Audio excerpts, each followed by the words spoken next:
You are about to hear a discussion of a first in the history of exploration. The most distant human-made object, NASA's Voyager 1 spacecraft, is in interstellar space, the space between the stars. This conclusion is possible because of data from the spacecraft's plasma wave science instrument, built and operated by the University of Iowa and a team led by Don Gurnett. The 36-year-old probe is now sailing the uncharted waters of a new cosmic sea, and it has brought us along for the journey. Now let's talk about the details of this historic announcement. Ladies and gentlemen, as you've just heard, today is a historic moment for NASA, the Voyager team, and in fact, humankind. My name is Dwayne Brown with NASA's Office of Communications. We have a lot to cover. We're going to get right into it, but a reminder that all of the information you will hear today and much more is on our website at www.nasa/Voyager. Join the conversation. A lot will be talked about today. Twitter, Facebook, and other social media venues. And join the Q&A session. Send in your question at #AskNASA. Before I introduce our panel, to give opening remarks, would you please welcome an astrophysicist, 5-time flown space shuttle astronaut, and head or associate administrator for NASA's Science Mission Directorate, ladies and gentlemen, Dr. John Grunsfeld.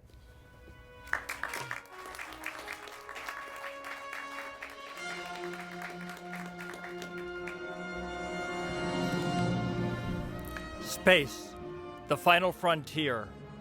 These are the voyages of the starship Voyager.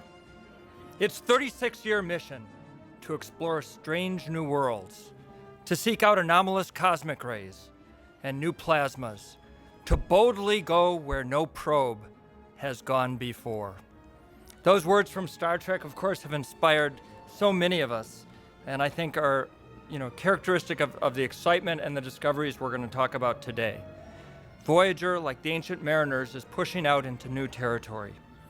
NASA science is all about exploring the Earth, the solar system, the galaxy, and the universe itself. Someday, humans will leave our cocoon in the solar system to explore beyond our home system. Voyager will have led the way. Today's exciting science results reflect a dynamic and, I suspect, continuing debate about the nature of our heliosphere. This story is a story of science, a story of exploration, and a narrative about over 40 years of hard work by one of our top teams of scientists and engineers.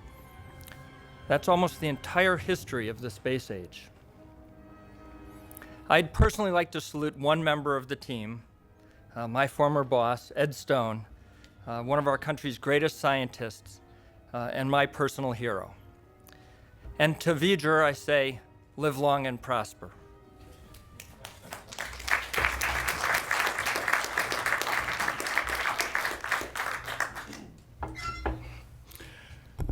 Thank you, sir. Okay, now to our panel. First up, you will hear Ed Stone, Voyager project scientist, California Institute of Technology.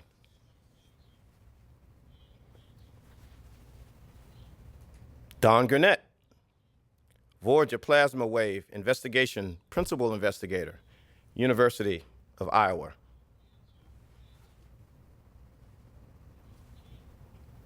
Gary Zank, Department of Space Sciences, Center for Space Plasma and Aeronautics Research, or CSPAR, at the University of Alabama in Huntsville. And Suzanne Dodd, Voyager project manager at NASA's Jet Propulsion Laboratory in Pasadena, California. And with that, Dr. Stone, I'll turn it over to you. Okay. Well, this is the spacecraft, the first to interstellar space. We made it. Well, we still had enough power to send back home what it was that we have now exploring in this new region of space. 35 years, 13 billion miles journey It began in 1972 when the project started, July of 1972, with launching two spacecraft in 1977 for Jupiter, Saturn, Uranus, and Neptune. That was 1989. And then in 1990, we began what's now called the Voyager Interstellar mission. You might say, well, what is there to discover beyond the planets? And that's what we were, that was our job, was to discover what was beyond the planets. The sun, the wind of the atmosphere of the sun expands supersonically, 1,000,000 miles per hour, creating a huge bubble around all of the planets that is called the heliosphere. And inside that bubble, it's filled with the wind from the sun, which is a plasma because it's ionized, and that plasma carries out from the sun's magnetic field, and that fills this bubble. Outside the bubble, the plasma comes from the explosion of other giant stars millions of years ago, and that plasma carries with it the magnetic field of the galaxy. So that's what's inside, and we are now outside. If I could have the first slide, this is a Hubble image of one of these astrospheres around a nearby star in the Orion Nebula. And you'll notice you can't see the astrosphere itself. You see the star brightly shining with an orange bow shock around it, but you can't see the object, which is a large invisible sphere. What you see is a shock created as the interstellar wind comes from the right side of that image and is diverted around the bubble that you cannot see. And it glows because it's been excited by that whole process. We're inside of a bubble like that and are now out in that bright orangish, yellowish region out in front of our own bubble. Now, if I could have the video, please. Turns out that Voyager's been on its way for 35 years, 36 years now. It travels outward at 1,000,000 miles every day, almost 1,000,000 miles a day. And it was 2004, 9 billion miles from the sun, before it had any sense of being close to the edge of the heliosphere. That's when it found that the solar wind itself had slowed down from supersonic to subsonic speeds. And in this picture you see, the blue area is the heliosphere, the darker blue is the supersonic part of the wind. And Voyager 1 crossed into the layer that's beyond that, the blue or somewhat darker blue area, in December of 2004, 9 billion miles from the sun. It was another 4 billion miles before it reached the edge of the bubble, and that was in August 2012. That's when we saw the energetic particles inside the bubble leak out and disappear, and that's where we saw for the first time the lowest energy galactic cosmic rays, which are in the space outside, where suddenly could be seen. And from that point of view, it looked as though we had crossed into interstellar space, but we did not, in fact, we're not able to conclude that. You might say, why didn't we know in August last year that, in fact, we crossed into interstellar space? That's because the boundary really is the boundary between these two plasmas, the solar plasma, the wind, and the interstellar plasma. And unfortunately, our plasma instrument does not work on Voyager 1. So we could not directly measure these two plasmas. So we used a proxy, and that proxy is the magnetic field carried by the two plasmas. The field carried by the sun is directed like this.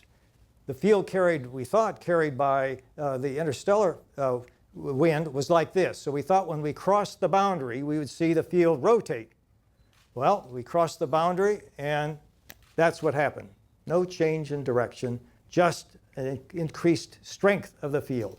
So we couldn't conclude that, in fact, we had changed plasma environments. We couldn't directly test that idea.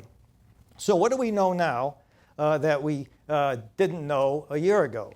Well, we were very fortunate that the spacecraft has on it, besides the magnetometer, which is what we used as a proxy, we also have these two 10-meter antennas, which are part of the plasma wave science instrument that Don will talk about in a moment.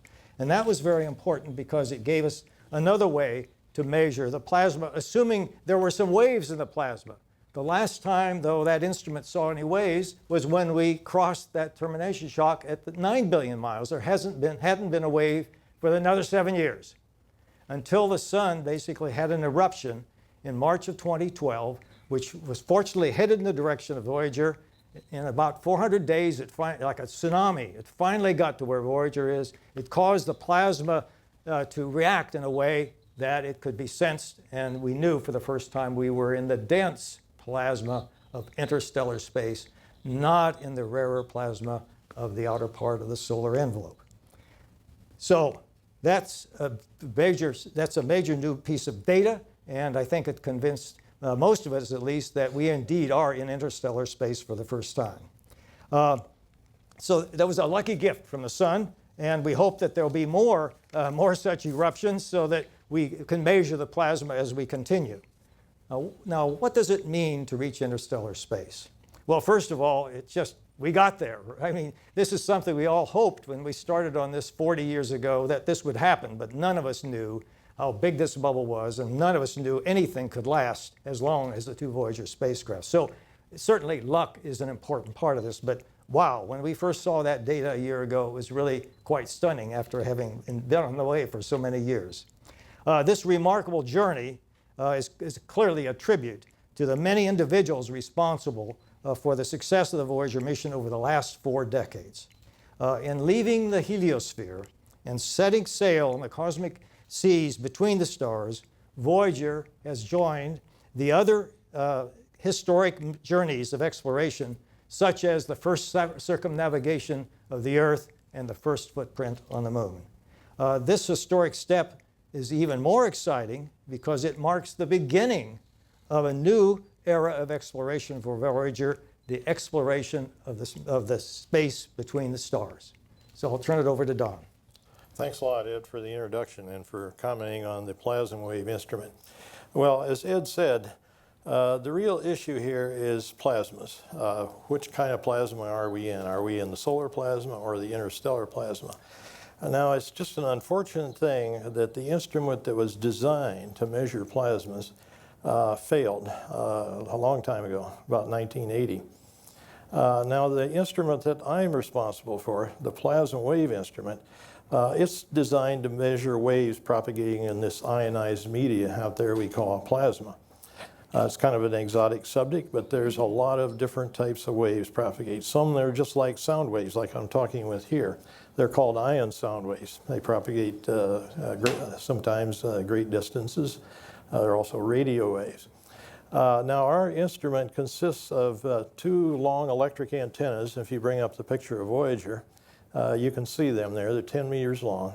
And we essentially have a radio receiver at the base of those antennas. I might comment those antennas are kind of like the V-shaped antennas you used to have sitting on top of your TV, you know, the rabbit ears. We can detect radio emissions. Jupiter, Saturn, and these outer planets are very intense radio emitters, and we've done a lot of research on radio emissions. But as I said, you can also detect waves propagating in the plasma. Now, there's one type of wave that's particularly important for us. It's called an electron plasma oscillation. You'll have an exam afterwards. I'll quiz you on the properties of this. If you displace the electrons from the ions and release them, there's an attractive force, and the electrons will proceed to oscillate back and forth at a characteristic frequency that we call the electron plasma frequency. It turns out this oscillation frequency is directly related to the plasma density, the number of particles, say, per cubic meter. And that's a very important quantity to try to distinguish between the interstellar plasma and the solar plasma, because it turns out, for reasons I'll try to explain shortly, the interstellar plasma is actually has considerably higher density than the solar plasma. So we can detect these waves when an oscillation occurs, kind of like a vibration in the plasma. But unfortunately, we don't do it all the time. And I'll get into why. For example, when we saw the cosmic ray changes, unfortunately, we didn't have any plasma oscillations, so we couldn't tell you the density.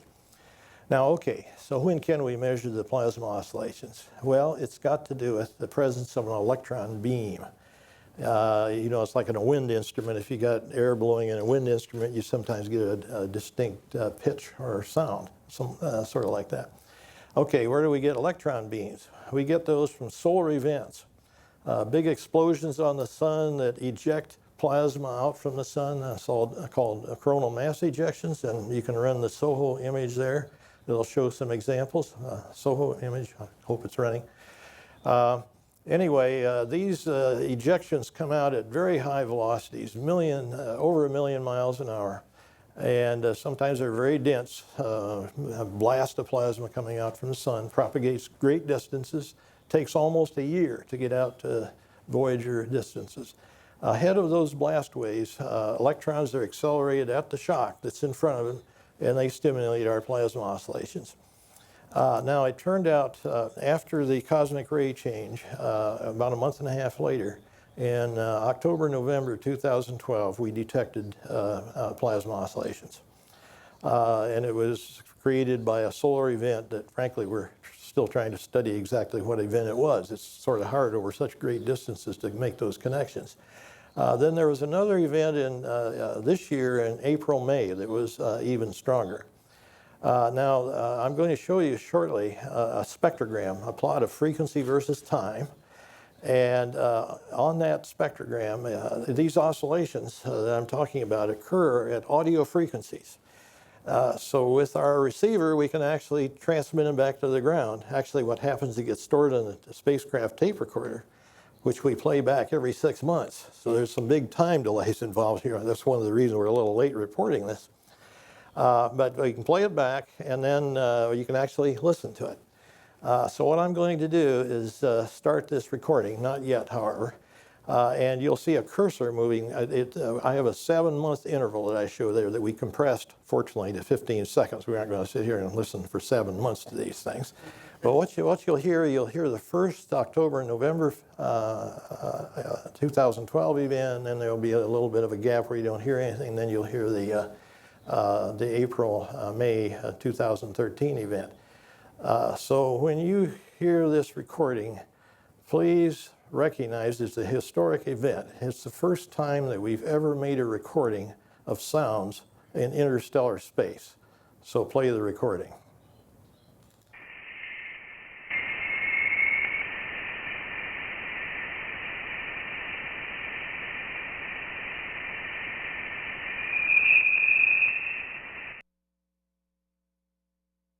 Sounds, as I tried to explain, from the frequency, we can compute very accurately the plasma density. And it turned out to be about 100,000 per cubic meter, just almost exactly what we expected in the interstellar plasma. In fact, when we saw the first event, myself, my colleague Bill Kurth, we said we're in the interstellar plasma. Now, you'll notice another thing in that recording. The frequency was increasing. Let's play it again. I put a dashed line on the spectrogram so you can kind of get an idea how it's increasing. So play the second recording.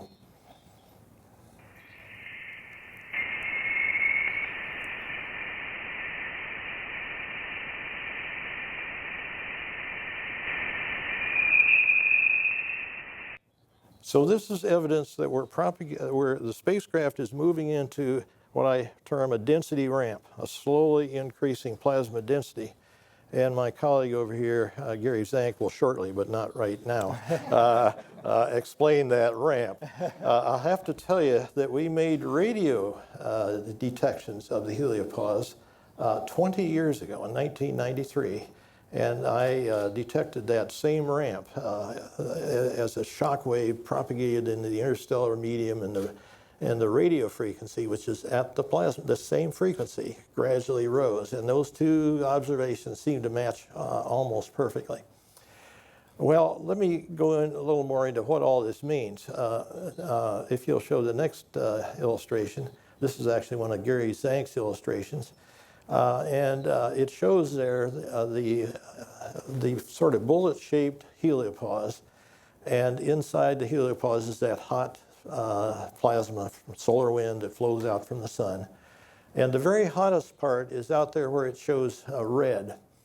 In that region, the temperature is on the order of 1 million degrees or even several million degrees, extremely hot. And then the heliopause occurs, and then the blue region is the interstellar plasma. And in the interstellar plasma, we have various reasons to think the temperature is more modest. Still high by terrestrial standards, but about 6,000 degrees. So you have this tremendous temperature difference across the heliopause. And to balance the pressure at the heliopause, you have to have a corresponding increase in the plasma density. The density has to go up when you go into the interstellar plasma. That may seem counterintuitive. You might think the interstellar, plasma it's like a vacuum, but it's not. The density actually goes up substantially. And as I described, we just measured the density on the interstellar side. If you go to the next slide, I show a plot of the plasma density as you come out from the sun on the left. And the red area is the very hot gas from the sun. And on the right is the interstellar plasma, which I colored blue because it's cool. And you'll notice right at the heliopause, there's that very large jump, which has got to do with the temperature differences. Now, we've actually measured the plasma density on the solar side at the termination shock, like Ed said, 9 years ago. We detected plasma oscillations at the shock. We often detect a lot of waves at the shock wave. And the frequency there was 300 hertz, much lower than the frequency we're talking about now. And I forgot to tell you, the density goes as the frequency squared. That's going to be part of the quiz I'll give you.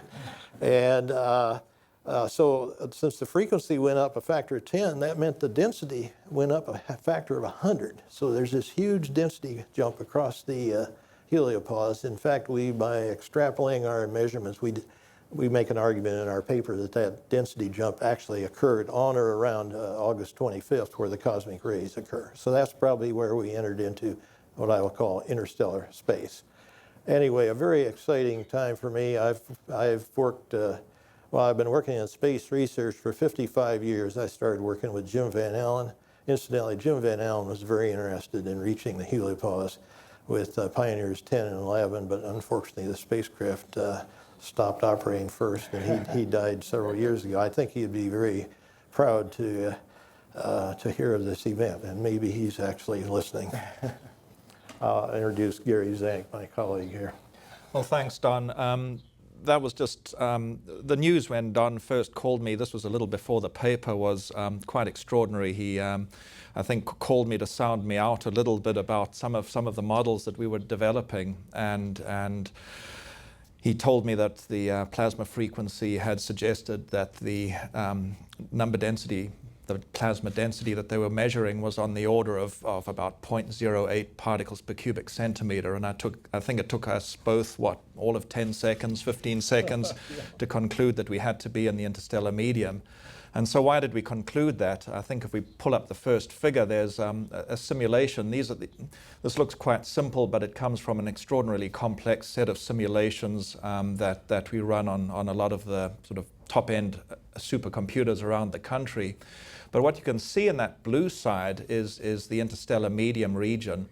And you'll notice on the left side is white, and the white, in fact, is the solar material, the material that came from the sun.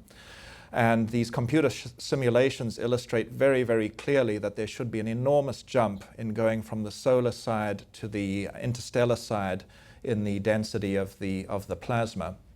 That plasma jump, in fact, is on the order of 100 times. Now, you might ask why, in fact, was the instrument not observing something that could have been in the solar medium instead of the interstellar medium? For example, these very strong tsunami-like shocks that Ed referred to. Well, we've examined that, and we know from the simulations and from the expectations of the underlying theory that, in fact, such huge enhancements of the number density are impossible to get within the solar medium. It has to be that we crossed over the interstellar medium. The other thing that you'll notice interestingly about that figure is that, in fact, although it looks very steep, that line that jumps from the solar side to the interstellar side is, in fact, somewhat gradual. There is a ramp there, and that ramp gradually increases, and so that again is very consistent with the kind of observations that Don is reporting. So that transition is called the heliopause, as Don indicated, and it has this 100-fold increase. And so consequently, because there's no other possible explanation, I think we're forced and we're obliged to conclude that we are in fact in the interstellar medium.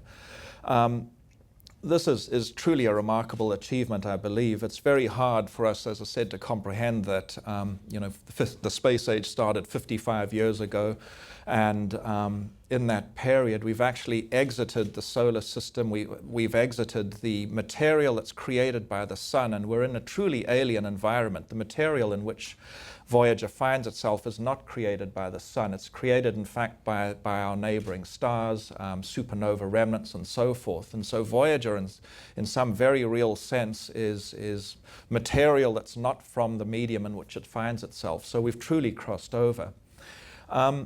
Nonetheless, Voyager has and continues, and I expect it will continue to do so, has a remarkable capacity to surprise. And so even though in some sense the observations that Voyager has presented us with in terms of the density and also in terms of the anomalous and galactic cosmic rays, those are all consistent with our expectations theoretically, it turns out that the magnetic field, as Ed alluded to, is still something that puzzles us considerably. And if we go to the next slide, our expectations were that the interstellar medium had a magnetic field that was oriented in a certain direction, and the interplanetary magnetic field, which is effectively like a big Archimedean spiral, meant that the orientation between the magnetic field on the solar side and the orientation of the magnetic field on the interstellar side would be somewhat significantly different, possibly by as much as about 30 degrees.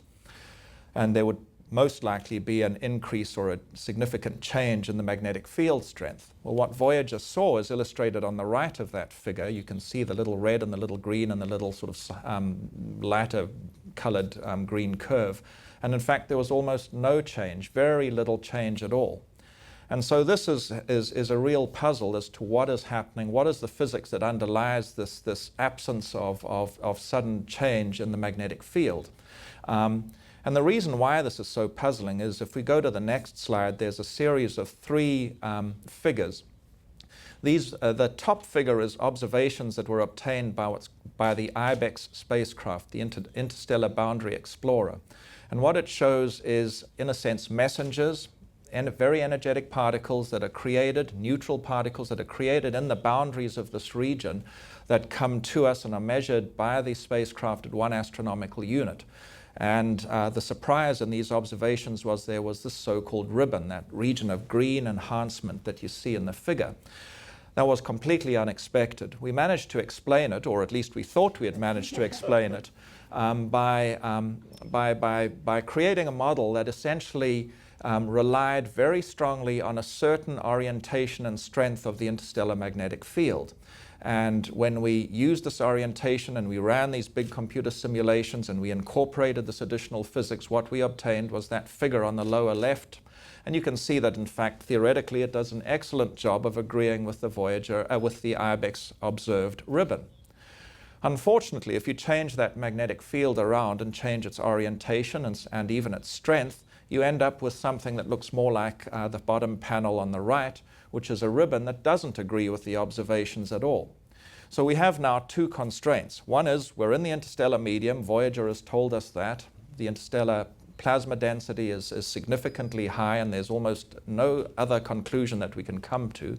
And on the other hand, we have a magnetic field that can explain IBEX observations, and we have no theory whatsoever to bridge this gap. So we're in the fortunate position, I'm not sure if Ed and Don agree, but we're in the fortunate position of having another good few years of trying to explain this and trying to persuade people that they need to continue giving us a lot of computer time and money and effort to allow us to figure out just exactly what is going on. And in a sense, this is only really the beginning. Voyager, as I said, has this rather remarkable capacity to surprise at every turn. And we're now going into a completely new environment. It's truly alien. It's not part of the solar system. We've stepped into the galaxy. We're out of our solar environment. And what Voyager is going to discover truly beggars the imagination. I think that, at least for theorists, we've got 10, 20, 30 years of great fun and excitement ahead of us. And I'm looking forward to it. For me, just to end on a personal note, it's been truly remarkable. I was in high school in a different country altogether when Voyager was launched. I did not know of Ed, I did not know Don. It's been a privilege to get to know both of them, of course. But Voyager has had this capacity not only to do fantastic, really groundbreaking and remarkable science that is as Ed described, ranks with the greatest voyages of discovery of humankind, but it's also bridged generations of scientists across. And as I said, this is a mission that's almost as long as the space age itself, and I've had the opportunity of witnessing, in a sense, the launch, and now being at what to me is a culturally and historically changing moment in humankind.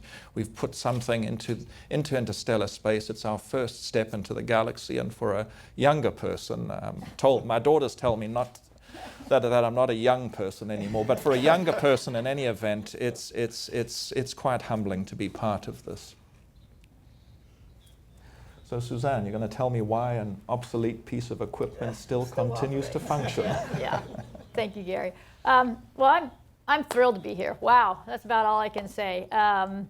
I'll admit, like Gary, I was in high school when Voyager was launched, and I was a little more concerned about getting my driver's license than I was about watching Voyager launch at the time. But I'm excited to be here and talk to you today as the project manager. And the key point I want to make is that this mission is not over. I think you've heard all of my previous speakers tell you how much more science is out there yet to come. And many, many more discoveries are out there yet to come as well. If we can roll the first graphic. So Voyager was launched at a time where it could take advantage of a unique trajectory, which happens only 176 years. It could reach all the outer planets in a 12-year time period. The last time that could have happened was during Thomas Jefferson's administration. So Voyager 1 went by Jupiter and Saturn. That was the original mission. And then Voyager 2 was able to continue on to Uranus and Neptune. Between the two Voyager spacecraft, they discovered 23 moons of the outer giant planets. And today, Voyager is traveling away from us in interstellar space at over 38,000 miles per hour. Now, the Voyager spacecraft is old, and because of that, the science team who works on it are what we like to call well-seasoned. And if I can have the slide, the Team 1 slide. This is an image taken from 1972. It's the first Science Steering Group meeting held at the Jet Propulsion Laboratory right after the project was started. You could probably pick out Ed Stone. He's in the front row, the second from the left. His hair is a little darker, and he's looking pretty good as well as the rest of the science team there. And if I can have the next team picture, you'll see how we look today. Okay, so this image was taken on Monday, and it's nearly 40 years after the previous image. And this is the science team. There's about 12 engineers back at JPL who operate both spacecraft. And they've been with the project nearly as long as all the scientists. And what I can tell you about this group is that they are extremely passionate about their science. They are as passionate today. They argue, they banter at each other, they go back and forth at it in these science team meetings, and they're just as passionate today as they were in 1972. So one of the things I want to give you a sense for is the technology and the age of the Voyager spacecraft. So the Voyager spacecraft has only 68 kilobytes of memory on board. Now, I'm going to pull out my smartphone, which all of you have. Okay, this has 240,000 times more memory than the Voyager spacecraft. Okay, but it's the little spacecraft that could, we keep on going. We communicate with the spacecraft every day, both spacecraft every day. And we use the Deep Space Network that's run by NASA. And really, I would say the Voyager and the DSN have grown up together. The DSN has been with us the whole time. Voyager is currently 11.6 billion miles away from us. And the signal from Voyager to the Earth takes 17 hours and 22 minutes one way. Okay, Voyager transmits with a 22-watt transmitter. Okay, that's about the size of your refrigerator light bulb. Okay, when that signal comes down and the DSN picks it up, it's 1/10 of a billionth of a watt. Now, back in February, we were fortunate to have another observatory, the Very Long Baseline Array, which is operated by the National Radio Astronomy Observatory, try to look for Voyager's radio signal. Voyager was 11.5 billion miles away last February, and the VLBA went out there and looked for the signal. And if you can bring up the next graphic, they were able to see a blue speck, and this image represents the Voyager radio signal as seen by the world's most sensitive ground-based telescope. It's just a speck in amongst a sea of darkness. Now, I mentioned earlier that this mission can continue for several more years. We use radioisotope thermoelectric generators. They were provided by the Department of Energy. They decay at 4 watts per year. In other words, they lose 4 watts of power per year. So as a project manager and the engineers on Voyager, we have to be very careful to manage that power source so that we can continue to operate the instruments for as long as possible. And we have enough power to operate the fields and particles instruments, which are taking the current interstellar data out till the year 2020. So that's 7 more years we can operate these instruments. And then after the year 2020, we'll be turning off 1 instrument at a time until the year 2025, when all the instruments will go off. But that gives us a good 13, 14 more years to operate the Voyager spacecraft and get science data back from them. We can operate the spacecraft about 10 more years afterwards if we just want to take down engineering data. So where is Voyager going? Well, if we can have the next graphic, that's where Voyager is going. Okay, that star is AC plus 79, 38, 88. Voyager is on its way to a close approach with it in about 40,000 years. It's going to come within 1.7 light years of this star, and it will swing by it, and it will continue to orbit around the center of our Milky Way galaxy.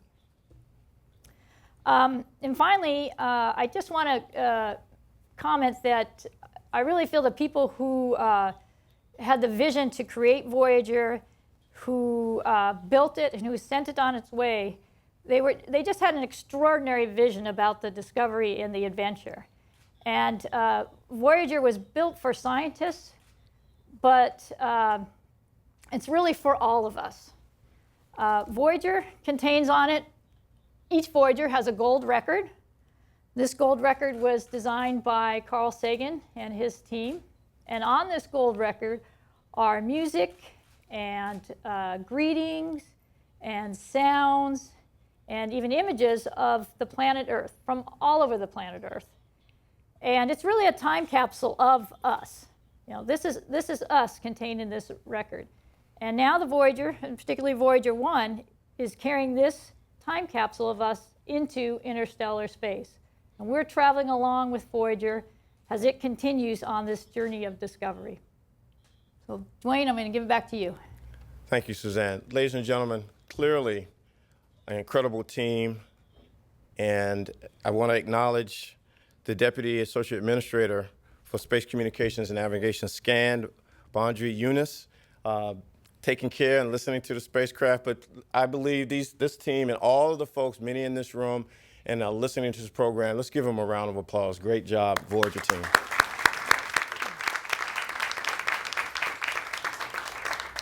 Okay, here's how we're going to do this. We're going to go to the phone lines, but I want to let our folks out there watching, and I'm hearing in my ear there are a lot of you all out there buzzing about this news.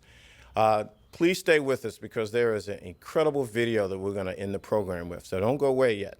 We're going to go to the phone lines. We're going to take a few questions. A lot of the media around the world have their stories, and we want to thank Working with Science magazine and, of course, all of the work from Jet Propulsion Laboratory and again, the team. So let's go to the phone lines, and then we're going to take a couple of questions from social media, and then we're going to show the video. Let me take one question from social media. I think we want to try to go there first. There's my colleague, Jason Townsend, on the case, our manager for social media. Jason, what's going on out in the social media world? Indeed, there's lots of buzz today all over social media about this announcement. So first question comes from Crow Robot. Has Voyager's path pretty well met expectations, or have unknown or unseen gravitational sources modified its course? Its course is very accurately determined by the gravitational forces we're aware of. Okay. Okay, now, we'll come back to social media. We're going to now go to the phone line. And I think we're going to San Francisco. David Perlman, San Francisco Chronicle. David? Well, thanks very much for taking the call. For Don Gurnett, could you explain the results of the plasma oscillation in October and November 2012 and April, May 2013? And were they both the results of a CME from the sun, or what's all that about? Yes, I can comment on that. The last event, the April-May 2013, we're pretty sure that it started with the St. Patrick's Day event, which was in March of 2012. I don't remember the exact dates, because the energetic particle instrument, Tom Kermegis' instrument, he's here, he could comment if you want, saw an effect there that had the right timing. Now, the other event, we've had more trouble identifying just what it was on the sun that produced that event. I think I'd have to say that's still under study, although there are some interesting things that have happened at the spacecraft that are not yet reported. I believe that's the way I'd put it. I might comment that because the Earth moves around the sun, we are not always in the ideal position to see something headed toward Voyager. In fact, in December, we're on the opposite side of the sun from Voyager, so something from the sun heading out to Voyager we could not see from Earth. Our next question is from Jackie Goddard from the Times of London. Jackie? Hello, and congratulations. It's a question for Dr. Stone. At a teleconference like this last year, when you said that Voyager 1 was nearing the edge of the heliosphere, you said that you didn't know how you would celebrate when the moment finally came, but you knew that you would probably at least hold a meeting. Beyond just holding a meeting, how did you celebrate? Well, we did hold a meeting. In fact, we've held 3 meetings since the plasma wave observations occurred, because this is obviously an exciting milestone for all of us. And I think we're looking forward to further meetings coming up with the American Geophysical Union meeting in December. So somewhere along the line, we will really celebrate. But individually, we're all overjoyed. I might comment on that. Actually, I considered those meetings to be inquisitions. Okay, now we have Bill Harwood, CBS News. Bill, greetings. Hey, thank you very much. A question for Ed. What about Voyager 2? When would you expect it to get there, and what will it bring to the table instrument-wise that you didn't have with Voyager 1? Thanks. Well, first of all, Voyager 1 is headed up toward the north and pretty much in the noseward direction.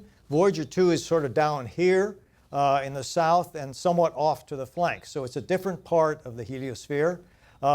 And it's in sea, and we do have a working solar wind instrument, so we're actually measuring the plasma density, speed, and temperature. We will have that when we cross the heliopause on Voyager 2. In terms of timing, we don't know for sure, but it took 3 years more for Voyager 2 to find the termination shock on Voyager 1, so you might say another 3 years for Voyager 2 to find the heliopause to first order. But in fact, as usual, Voyager could surprise us. Okay, next caller is Clara Moskowitz from Scientific American. Clara? Yes, hi. Thanks for taking my call. I was hoping somebody could talk in a little bit more detail about the origin of the interstellar plasma, what it's made up of, and where we think it comes from. Well, the interstellar plasma is created by the explosion of stars. So there's a stellar cycle where the interstellar medium collapses to make a new star. If it's so massive, that star has the life of only about 1 million years, and it blows up and puts all of its stuff back out into the interstellar medium. So the interstellar medium is constantly replenished by exploding stars. We do know there were a set of exploding stars near the Earth 5 to 10 to 15 million years ago, and the material we're currently surrounded by is stuff that came from those explosions plus what was there when they exploded. Next question is from Kelly Beatty, Sky and Telescope. Kelly? Yeah, thank you very much, and it's a great day. I'm a little confused by the timeline here. About a month ago, the article came out by Mark Swistak et al. That said that they thought that Voyager was in the Helios, in the interstellar medium, and Ed Stone came out with a statement saying, well, it's a little equivocal at this point, yet you had the plasma wave data at that point. So can you kind of walk me through the timeline of what you knew when you knew it? Well, I think, Don, you should talk about the time it took to get the data down. Some of it was on the tape recorder in the spacecraft, and the time it took to really make sure this was plasma wave data and not radio data, right? Yes, well, the data, the high resolution data we get, the type of thing that we played the sounds, they're stored on the spacecraft tape recorder, and it can be up to 6 months. They only play it back every 6 months. But I think I would also comment, or maybe Ed, you want to comment it. I believe the Swisdak paper was basically a theory paper, and as a matter of fact, our paper was submitted at least almost a month before theirs. They just got through the review cycle faster than we did. So if you want to talk about the timing, there are some of the factors. Yeah. Okay, we're going to take a couple more questions, then a couple more from social media, and we're going to try to close out at the top of the hour. But remember, stay tuned for that video. Mike Wall, space.com. Mike? Oh, yeah, hi, guys. Thanks again for actually doing this. And, yeah, a great job getting it out there. It's a big moment for all of us. I just had a quick question. Now that you're actually in interstellar space, what do you expect to sort of look for? What are some of the questions that you're going to be trying to answer out there? I know it's an entirely new environment, so it's tough to say for sure, but what are some of the things that you'll be looking for as this probe continues to send data back to Earth? Don, why don't you start, and then Gary? I can comment on that. Well, as I showed there, as Voyager is moving out, the density is slowly increasing. And, there could be various models for that. We saw a similar effect with the radio emission 20 years ago, and in that paper I described it as a pile-up effect, that the heliosphere is moving into the interstellar medium and that the plasma may, shall I say, pile up. In fact, there's a paper by Baranov that suggested that. For a simple explanation, I've been telling some of the media it's like a snowplow going through the snow and it piles up ahead. But I'm sure that there's more sophisticated explanations, and I actually know that Gary Zank has one. Would you like to take the ball now? Well, I can certainly take the ball. I'm not going to continue your explanation or discussion further in that regard, Don, but to answer the question that was asked in part, there is a great deal of very interesting science that really opens up here. For one of the things I think that will be of tremendous interest and importance is to study more accurately the galactic cosmic rays. The galactic cosmic rays, of course, are created in the probably in supernova remnant driven shocks, and so in order to study those, we've always studied them from within the heliosphere, and that means studying the particles, these very, very energetic galactic cosmic rays, when they're very strongly modulated by the presence of the solar wind. And so being outside the heliosphere allows us an opportunity to, in a sense, look at the undiluted galactic cosmic ray spectrum, the undiluted galactic cosmic rays. So that will tell us a great deal more about the interstellar medium at very distant locations. It'll tell us about how the galactic cosmic rays propagate through this very complicated interstellar medium. The interstellar medium is a mixture of hot, warm, ionized, partially ionized, not ionized gases. And And of course, it'll also allow us to study a great deal about the nature of the fluctuations in the magnetic field in the interstellar medium.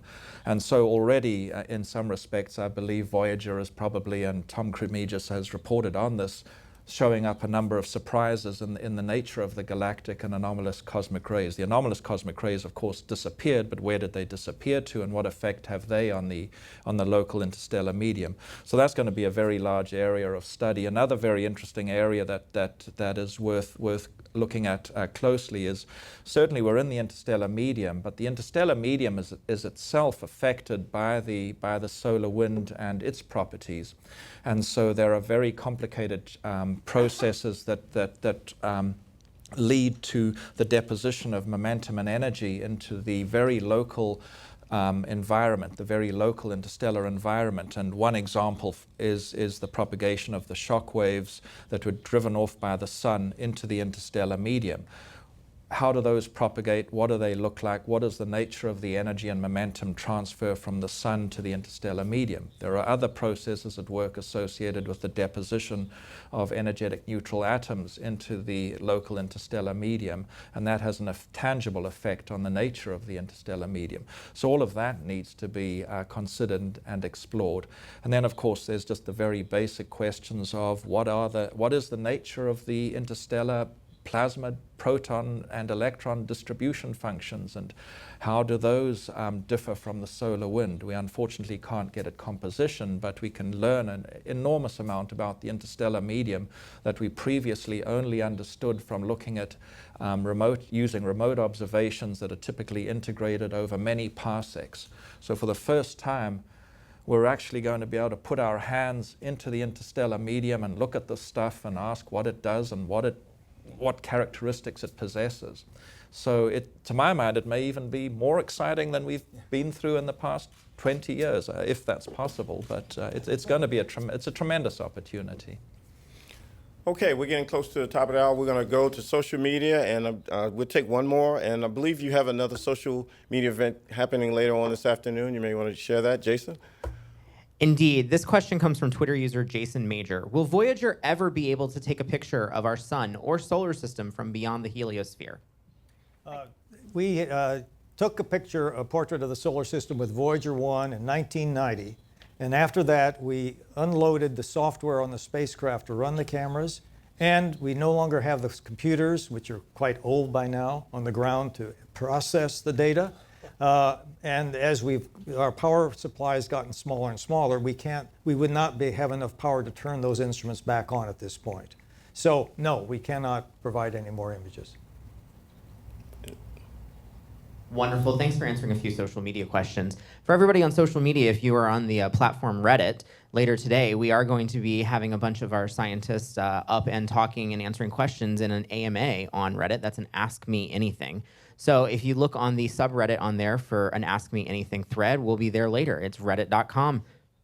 Thank you, Jason. So ladies and gentlemen, clearly we want to thank you for being here. Before we get to the video, a couple of notes here. Again, all of this information and more is available on www.nasa.gov/Voyager. And our social media, as Jason said, is deeply abuzz on what's going on. So let me set up this video for you. Very cool. Over the past several months, folks were asked what message they would send to Voyager to commemorate its arrival in interstellar space. What you're going to see are some of those messages. You know, when Dr. Grunsfeld was up here, that Star Trek context, the audio was low here, but he created quite a buzz when the Star Trek theme was playing while he was talking, so check the internet for that. But you will recognize faces here from Star Trek and from other places. And I think, John, me being a Trekkie, and I think they're Trekkies, and I know you Trekkies out there, if Mr. Spock was here, he would say something like, fascinating. Thanks for joining us, and enjoy the video. Thank you for joining us on this historic moment.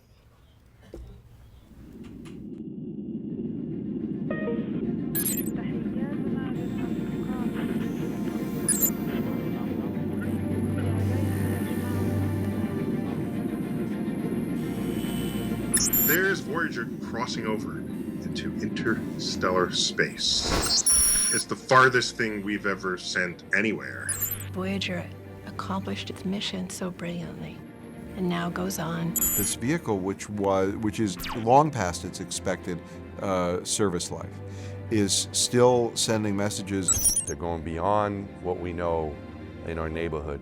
We are boldly going where no one has gone before. It's as simple as that. This is awesome. The Voyager record, and really the Voyager mission, were conceived and executed on behalf of all humankind. With the sounds and heartbeats and whale sounds and all the different languages of the world. Hello from the children of planet Earth. My name is Nick Sagan. I'm the son of Carl Sagan, and in the 70s I recorded Hello from the Children of Planet Earth for the Voyager Golden Record. Dad would be enormously proud. It would be a great celebration. It's an amazing accomplishment. Paz e felicidade a todos. I was selected to do Portuguese. It's hard to imagine aliens being able to decipher the Golden Record, but if they can decipher it, I like to think that they'll take our message in a positive spirit. So we stand today at the threshold of a great epoch of infinite potential for discovery and exploration. This is not science fiction. This is better than science fiction. This is science reality. So Voyager, I bid you farewell. And thank you for being our ambassador. Job well done. You should write. You should maybe drop a postcard. Let us know how you're doing so we shouldn't worry. Congratulations to everyone on the Voyager team. But don't stop there. Many more worlds to explore. And thank you for expanding humankind's universe from Earth to interstellar space.